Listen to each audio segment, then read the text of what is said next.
Direct rein right up against her neck. Leg position 1. Leg position 1.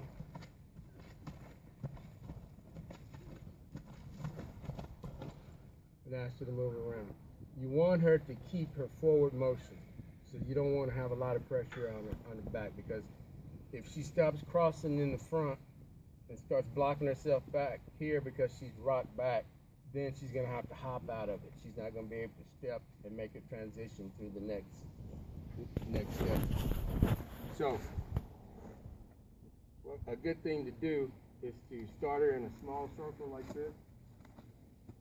Just ask her to go around, make the circle smaller, and then walk her out of it so she keeps her forward motion. She's always waiting on that step out of it, and that way she doesn't get rocked back. If you just start the circle,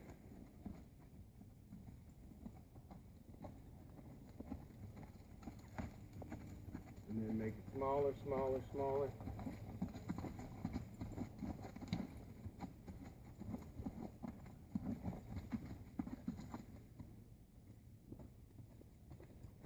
And walk out.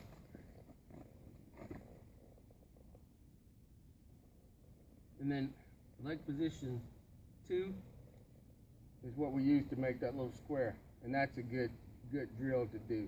You know, you ride them forward, push them sideways, back them up, push them back the other way, and then back up and make your square.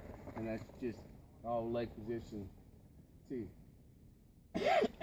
Leg position 3, right along your back cinch, and you just push that hip over.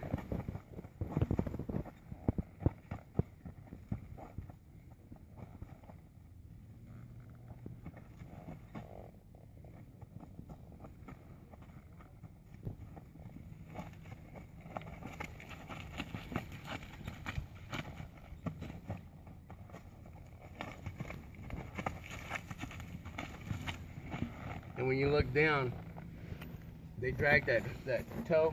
It makes a little old circle just right around the pivot point there.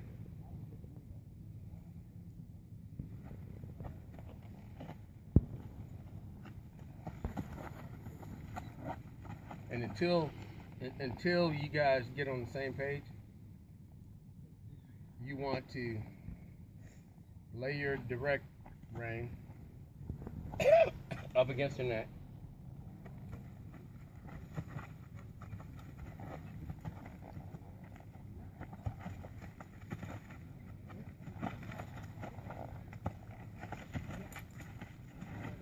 Because, you know, you want to try to stay off of this part of her neck, because that's really not sensitive. So you want to keep your hands out, lay that rein, and if she doesn't move first, encourage her with your leg. Lay.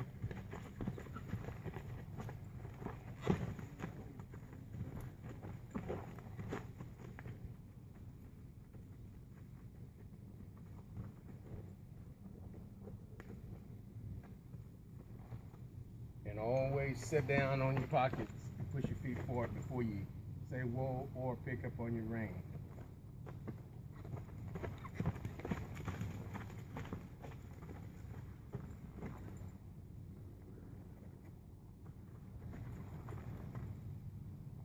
And that way she'll always know to stop off your seat, and you won't have to get into her mouth, and you can keep her using that hind end.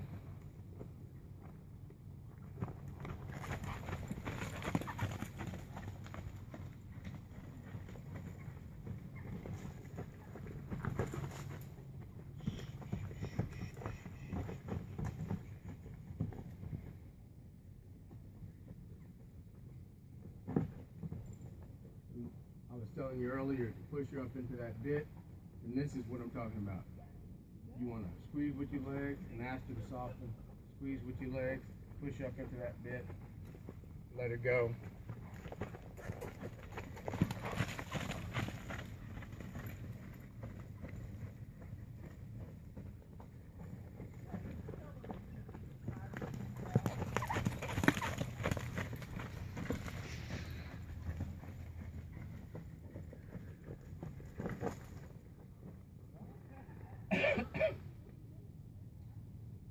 2-track, it's sort of like a side pass, but it's done on a diagonal. And the 2-track is basically used to teach a horse to pick up a lead. You know, I'm coming at you, we're moving on a diagonal, and basically, even at a walk, that is a left lead when that left leg goes out. And so you 2-track a horse and then ask him to lope off, pushing that hind end over. They're naturally gonna throw that lead leg out and start to gallop.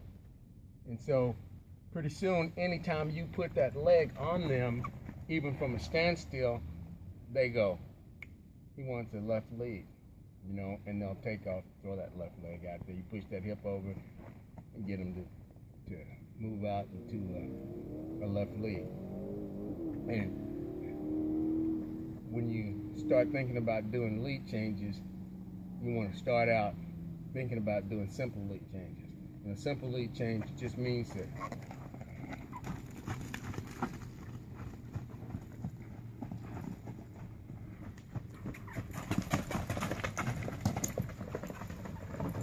we're loping in a circle.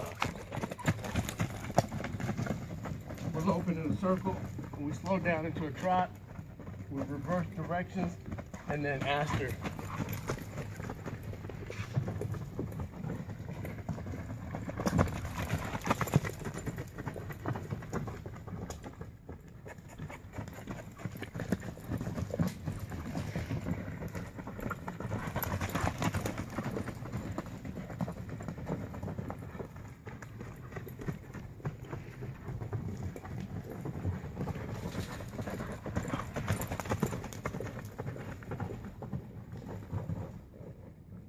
that's basically a simple lead change. You probably help a whole lot to have a little bit more room than we have in this pen in order to make you some big figure eights. Slow down at your circle connections into a trot. Transition from one leg to the other, pushing that hip over and asking that horse to go from a trot into your next lead. And pretty soon, you won't have to slow down to a trot. You can just push that hip over and that lead leg will throw out, kick out, and you can go into your next circle without having to slow down to a trot. But you just acclimate your horse to transitioning based upon you pushing that hip over.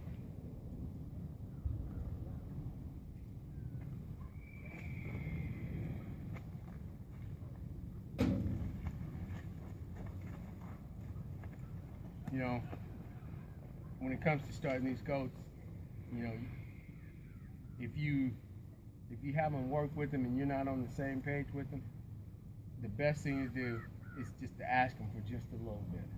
You know, most people get on a horse or a colt, and you know, they want spins where the reins are sticking straight out, and you know, just sliding stops and just everything just really hard. But it's a whole lot better if you keep it correct, you know. And when I say correct, is if you'll ask her for one good step,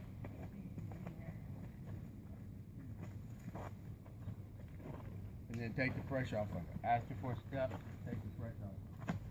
Ask her for a step, take the pressure off.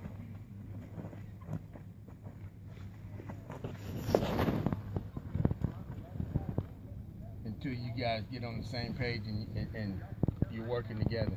And that way, by not asking for too much, you don't blow her up, get her confused, and she's frustrated and you're frustrated.